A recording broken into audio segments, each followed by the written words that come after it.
Será que está surtindo efeito? Tá.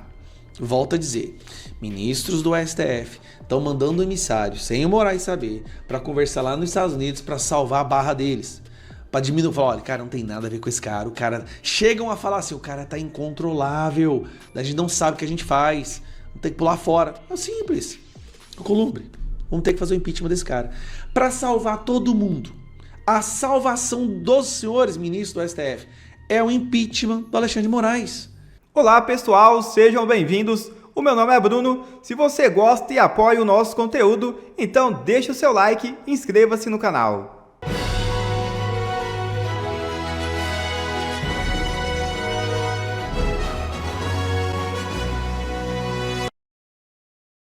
Moraes expõe Gilmar e deixa o cenário ainda mais caótico. É isso mesmo. Nas conversas encontradas no aparelho celular do ex-presidente Jair Bolsonaro, o nome do ministro Gilmar Mendes aparece. Não se tem a exata ideia de todo o contexto dessa história, mas sobre o assunto, Eduardo Bolsonaro postou o seguinte nas suas redes sociais. Abre aspas. Grave. Com o vazamento do celular de Jair Bolsonaro, Moraes expõe conversas de bastidores que implicam Gilmar Mendes. Eu jamais faria isso. Assim como na decisão que prendeu Jair Bolsonaro, Moraes agora age sozinho, expondo seus próprios colegas de corte, mostrando toda a sua psicopatia, ou ameaçando, demonstrando que está disposto a levar consigo para o buraco o maior número de pessoas possível. Bem, a história nos mostra que, de fato, reações como esta, digna de uma pessoa sem qualquer valor ou freio moral, acontecem.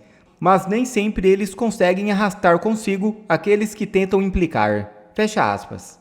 De fato, a atitude de Moraes é estranha e desnecessária. Qual a necessidade de expor o decano do Supremo? Talvez medo de ser abandonado e jogado aos leões, pois os ministros do Supremo Tribunal Federal já perceberam que não tem como escapar da Lei Magnitsky. Veja essa matéria. Bancos rejeitam pedido do STF para agir contra as sanções dos Estados Unidos. Instituições financeiras não aceitaram tentar negociar com o governo americano. Os ministros do Supremo Tribunal Federal tentaram nos últimos dias convencer grandes bancos brasileiros a interceder junto ao governo dos Estados Unidos contra a aplicação da Lei Magnitsky. A proposta foi recusada pelas instituições financeiras, segundo informações do jornalista Lauro Jardim do O Globo. Sério mesmo. Será que essas sanções dos Estados Unidos, visto, tarifa, Magnitsky, será que está adiantando alguma coisa? Porque a impressão que o STF passa é que eles não estão nem aí para tal da Magnitsky. Pelo menos quando dão entrevistas ou fazem discursos em palestras, na LIDE, o que eles falam é que não vão ceder, que não vão fazer acordo, porque um STF tem que ser independente e autoritário, ditador e sanguinário, censurador.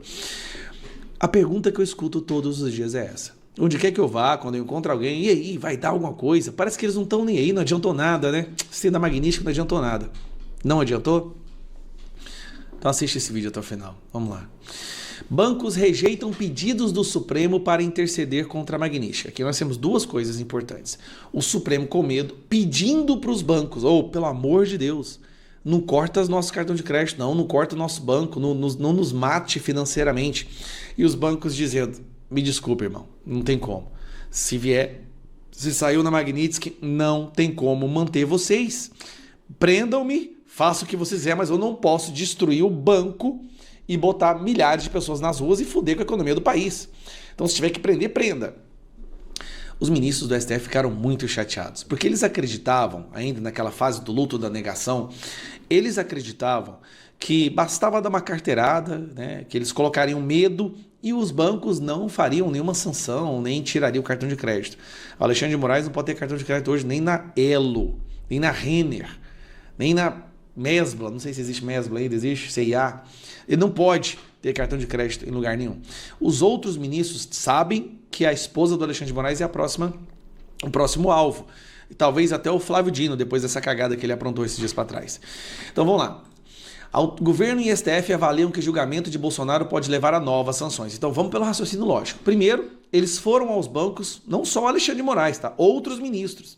Foram aos bancos e falaram, pelo amor de Deus, cara, não deixa esses trem chegar na gente, não. Os bancos falaram, não tem como. Depois, eles perceberam que se condenarem o Bolsonaro, vai ter novas sanções. Só que agora vão ser piores Não vai ser essa leve que o Alexandre de Moraes levou, vão ser piores e vão ser para várias pessoas. Primeira turma vai pro pau, todo mundo ali. Vai Flávio Dino, vai Barroso, vai Dias Toffoli. Você imagina a situação que vai ficar quando todas essas pessoas perderem seu patrimônio lá fora, não ter acesso à banca internacional, não ter acesso a cartão de crédito, a hotel, a nada. Porque a próxima sanção vai ser uma paulada. Agora vamos lá. Eles estão tentando fazer acordo? Porque tá a imprensa falando que eles não estão tentando fazer acordo, né? Estão desesperados. Tentativa de acordo entre aliados de Bolsonaro e o STF azedou antes do julgamento. Eu quero que você entenda essa matéria aqui, que eu vou explicar ela para vocês, tá? Vamos só ler, ela é bem curta. Antes do caldo azedar de vez, aliados de Jair Bolsonaro, com diálogos no STF, articulavam o seguinte com alguns ministros da corte em relação ao julgamento do ex-presidente. Ou seja, já estava sendo articulado isso, a corte já estava aceitando, o trem já estava quase tudo pronto, tá? Que era o quê? Que era pena de 1 ano de prisão domiciliar para Bolsonaro, mantendo sua inelegibilidade. Então, Bolsonaro ficaria preso por 1 ano dentro de sua casa. E também os outros, né, do núcleo central da trama golpista iam ter suas penas reduzidas, abrandar as penas de todo mundo. Muito provavelmente a maioria ali poderia voltar para casa. Certo? Só que isso é passado, não há mais clima. Por que não há mais clima? Eu vou contar para vocês. Como o Alexandre de Moraes fica dobrando a aposta, Flávio Dino vai lá e dobra a aposta, Alexandre de Moraes vai lá e manda prender o Tagliaferro e eles não param. Como eles não param, fazem denúncia contra Eduardo Bolsonaro, busca e apreensão no Silas Malafaia.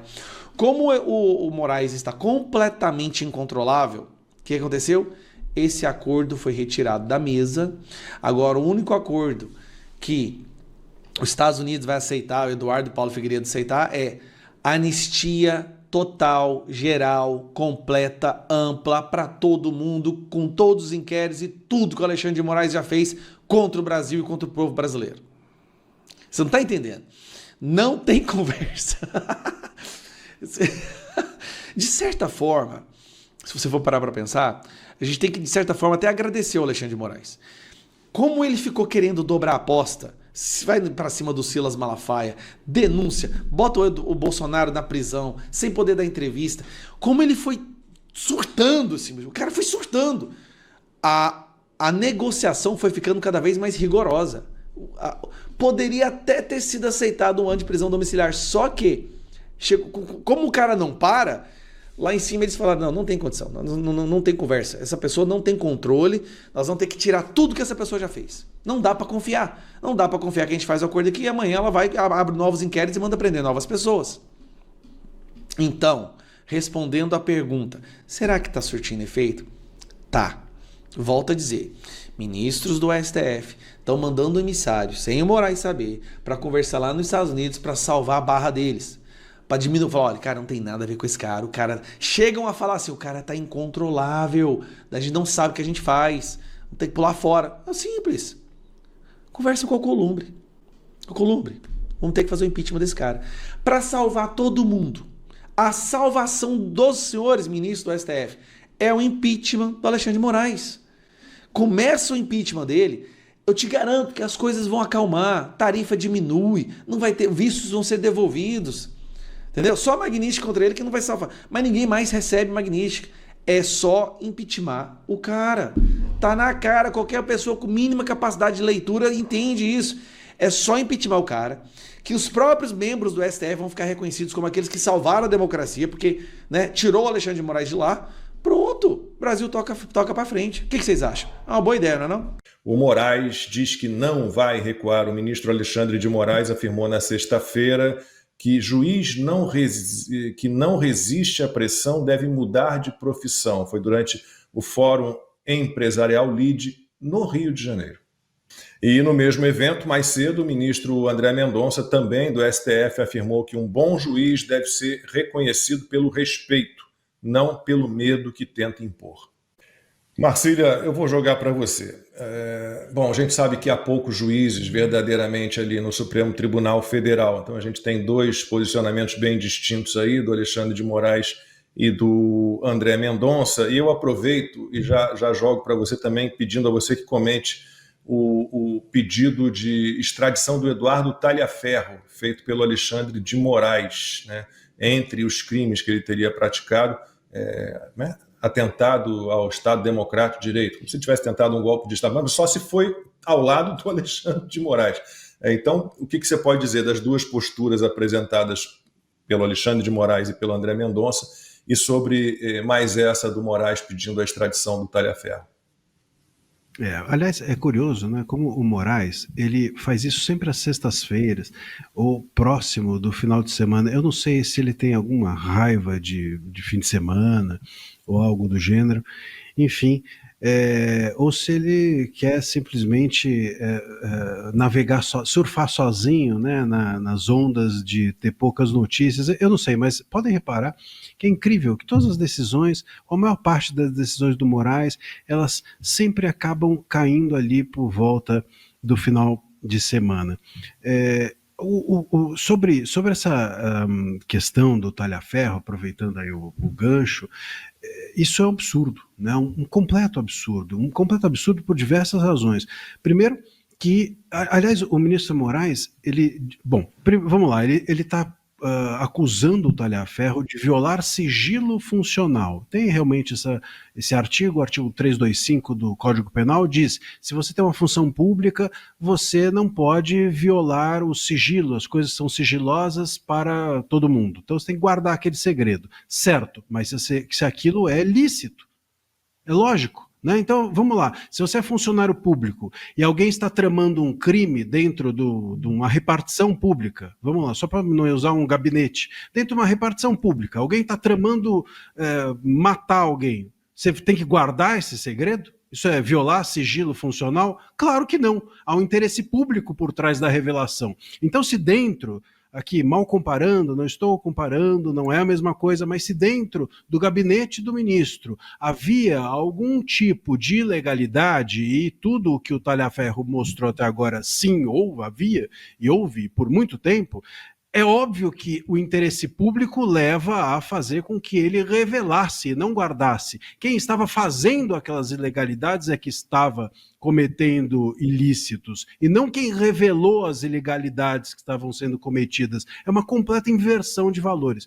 E, aliás, é curioso que numa das decisões do Moraes, ele chega a dizer que o Talhaferro, além de violar o sigilo funcional, também divulgou informações falsas. Opa, peraí, mas então as duas coisas não cabem. Ou ele violou o sigilo funcional, porque aquelas informações eram um segredo, eram verdadeiras, portanto, ou ele propagou notícias falsas. Se eram falsas, não havia sigilo funcional a ser revelado. Se havia sigilo, não eram notícias falsas. O próprio Moraes, portanto, age de forma totalmente incoerente em relação a esse caso. E, para além disso, ainda tem o seguinte: como é que eles concluíram que era o Talhaferro que vazou ou que informou a Folha na Vazatoga 1? Como é que eles souberam disso? Como é que eles chegaram a essa conclusão? Será que eles investigaram os jornalistas? Se investigaram os jornalistas, houve aqui mais uma violação, que é a violação do sigilo de fonte. Ou seja, a chance de haver um ilícito nesse inquérito, a chance de haver um ilícito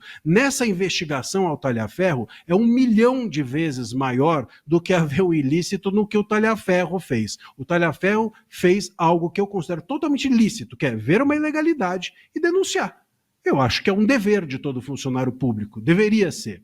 E outra, essa acusação de que ele estava querendo abolir o Estado, bom, eu concordo. Essa é uma acusação que eu até concordo. Só que até 2023, enquanto ele estava dentro do gabinete do ministro Moraes. Será que é isso? Se for isso, acho que o Moraes está fazendo um meia-culpa, reconhecendo que enquanto ele estava dentro do gabinete dele, ele estava ali tentando abolir o Estado. Pode ser, quem sabe, não é um lapso de lucidez de perceber que tudo que estava sendo feito ali pelo próprio STF e pelo TSE estava sim fragilizando o Estado democrático de direito. Mas creio que não seja essa a acusação. Como é que ele pode acreditar que o Talhaferro estava servindo ao Estado até 2023, aí ele sai do Estado em 23 e passa a querer abolir violentamente o Estado democrático? Ou seja, todo mundo que é crítico ao Moraes, ao STF, ao TSE, quer dar um golpe de Estado. No Brasil, todo mundo dá um golpe de Estado desde 2021. Basta você ser crítico ao STF. É um golpe de Estado permanente, eterno, que não tem fim e que vem de todos os lados. Claro que, portanto, se tudo é golpe de Estado, nada é golpe de Estado. O que essa extradição, acredito que esse pedido de extradição vai acontecer, se a Itália avaliar adequadamente o caso, vai nos dar mais uma bronca. Já nos deu uma bronca no caso Alan dos Santos, os Estados Unidos já nos deram uma bronca, dizendo, aqui são só palavras, para nós isso tudo que vocês pedem não há crime, são só palavras. Já nos deram uma bronca na Espanha, quando Eustáquio, o pedido de extradição foi negado e disseram que havia uma perseguição política. Acredito que vamos tomar mais uma bronca agora da Itália. E, se tomarmos essa bronca, acredito também que a Zambelli possa ser, de alguma forma, favorecida, porque acho que a Itália vai abrir os olhos e entender o que está acontecendo aqui dentro do Brasil. Sobre rapidamente, sobre esse evento do LIDE, etc., eu fico aqui feliz de ver o ministro Mendonça agindo, fazendo um contraponto ao ministro Moraes, mas gostaria de ver isso também acontecer dentro das sessões do STF. Não adianta isso ser feito apenas em evento. Acho que tem que ser feito nas sessões e não apenas pelos votos, olho no olho, dizendo, Vossa Excelência está agindo de forma autoritária. Vossa Excelência, ou use o Vossa Excelência se quiser, mas o problema aqui é o autoritário. Você, Vossa Excelência, meu colega, está sendo autoritário, está errando, não é assim que se julga. É desse lugar que eu quero ver também o ministro Mendonça agindo, porque isso é importante. Nós temos visto hoje o ministro Gilmar, o ministro Moraes, dando votos longuíssimos e agressivos. Olha, os traidores da pátria, todos serão responsabilizados, as pessoas falando com raiva, com adjetivações agressivas, embora ele acredite que liberdade de expressão não seja liberdade de agressão, ele age com muita agressão na sua liberdade de expressão contra aqueles que não concordam com ele. E eu creio que o contraponto mereça ser feito também nesse lugar, nesse momento, e a partir desse tipo de vocalização, esse contraponto é uma vocalização que o ministro Moraes faz dentro das sessões do STF. Como a turma chama, que os mudinhos do Bolsonaro falem, né? Consigam ali se opor ao que a gente tem visto todo dia. O Banco do Brasil bloqueou nessa semana um cartão de crédito internacional do ministro Alexandre de Moraes e ofereceu um novo cartão da bandeira Elo, controlada por bancos brasileiros. A instituição não se pronunciou sobre o bloqueio, mas a estratégia não deve funcionar, mesmo sendo uma bandeira brasileira controlada pelo Banco do Brasil, pela Caixa Econômica Federal e pelo Bradesco. A Elo tem um regulamento que proíbe emissão de cartões a clientes que estejam sob sanções internacionais. As regras mencionam expressamente penalidades aplicadas pelos Estados Unidos, como as da Lei Magnitsky, que atingem o ministro Moraes. O ministro do STF, Flávio Dino, decidiu condenar à morte essa semana todo o sistema bancário e financeiro do Brasil. Ele determinou que nenhuma empresa ou órgão com atuação no Brasil poderá aplicar restrições ou bloqueios com base em determinações unilaterais de outros países. A medida é uma tentativa tresloucada de livrar o Alexandre de Moraes das sanções impostas pelos Estados Unidos por meio da Lei Magnitsky. Essa é uma decisão impossível de ser cumprida e, na prática, ela significa levar os bancos que mantêm contas de Moraes à falência.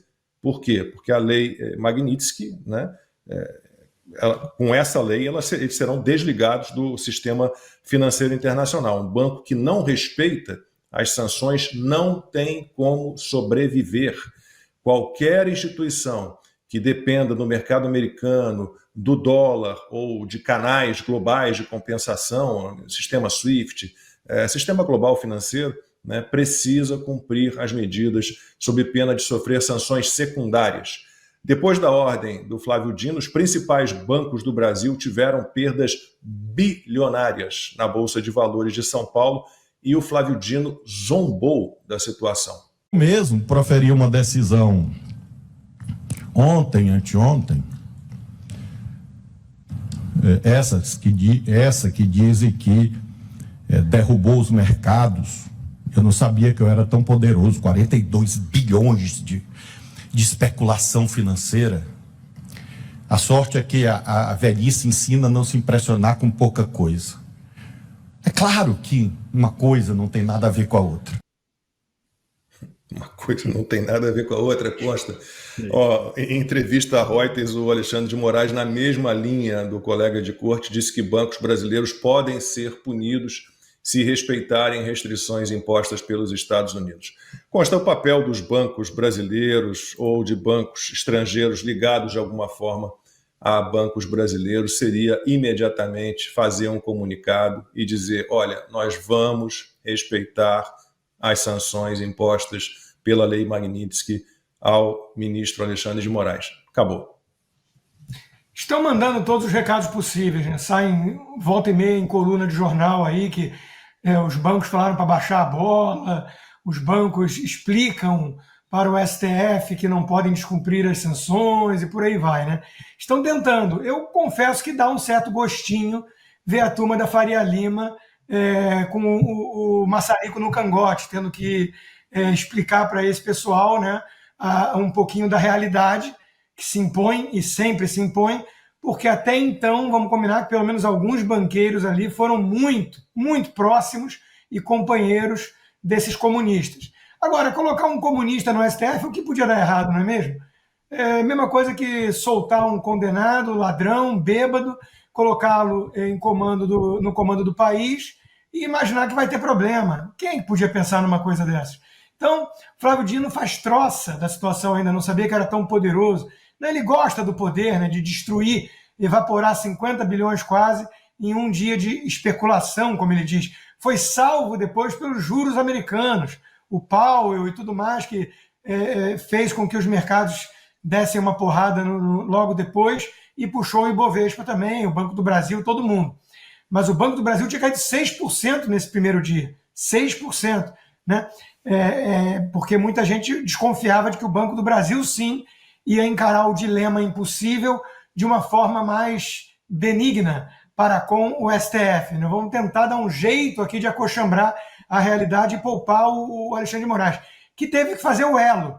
E durou menos de 24 horas o elo, né? Porque descobriram que nem o elo, que é uma união do Bradesco, da Caixa Econômica e do Banco do Brasil, poderia ignorar as sanções americanas. Isso não tem nada a ver com soberania, isso tem a ver com quem quer participar da festa global. Se você quer participar da festa global, você tem que dançar de acordo com a música. Se você quer ignorar o mundo, você é livre para fazê-lo. Você só não é livre para fugir das consequências. É isso que a turma do STF está tendo que descobrir da forma mais dura.